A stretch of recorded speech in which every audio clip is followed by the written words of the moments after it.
நமக்காக கர்த்தர் என்ன பண்ணுவாருன்னா, பேசி வாய்ப்பை உண்டு பண்ணுகிற கர்த்தர். அடுத்ததாக நான் நம்புறேன், நான் தொலைத்த எனக்கு கிடைக்காத வாய்ப்புகள் எத்தனையோ பேருக்கு கிடைச்சு அவர்களுடைய உயர்வை, அவர்களுடைய இடத்தை கர்த்தர் எனக்கு சீக்கிரமாய் தந்து என்னை மகிமையாய் நடத்த வல்லவராய் இருக்கிறார். இது கண்டிப்பா நடக்கும். ஹல்லேலூயா. விசுவாசிக்கிறீங்களா இல்லையா?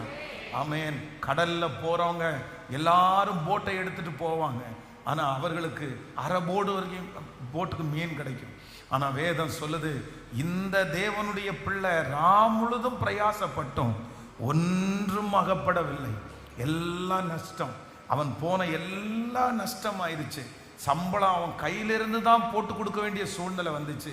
ஆனா அடுத்த நேரத்தில் அடுத்த வலை போடும்போது கர்த்தர் ஏற்கனவே இழந்த அத்தனை விஷயத்தையும் ஒரே போட்டில் கர்த்தர் காம்பன்சேட் பண்ணிட்டாரு. கர்த்தர் அடுத்ததுல கர்த்தர் கொடுத்துட்டாரு. ஆமென். இந்த